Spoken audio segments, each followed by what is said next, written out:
అంతరంగ స్వరూపం ఎట్లుంది? అంతరంగ స్వరూపంలో దేవుడు నిన్ను ఇష్టపడుతున్నాడా? భూమిని స్థాపించి వాడికి ఉన్నాడు. పరిశుద్ధ సన్నిధిలోకి వచ్చినట్లయితే నీ పిల్లలు కూడా కట్టించబోతున్నాడు.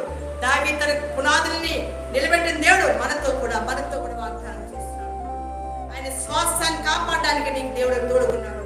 యథార్థంగా ఆయన ప్రేమించినట్లయితే నువ్వు ఆయనలో పాలిభాగస్తులుగా జీవిస్తావు. బలం పొందుకో, దేవుని దగ్గర ఆశీర్వాదం పొందుకో, దేవునికి ఇచ్చుకో.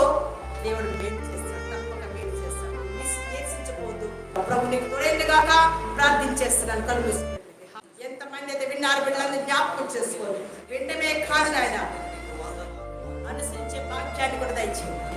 వాగ్దానంలో చేతి పట్టుకుని జీవించే జ్ఞానం బిడ్డకు దయచేయండి. ఆయన నిరీక్షించపోకుండా, నలిగిపోకుండా, లోకస్తులుగా ఉండకుండా ఈ సీయోనులో సౌందర్యాన్ని బిడ్డలు కలిగి ఉండటం సహాయం ఇచ్చేయండి. సమస్త మహిమ ప్రభావాలు మాత్రమే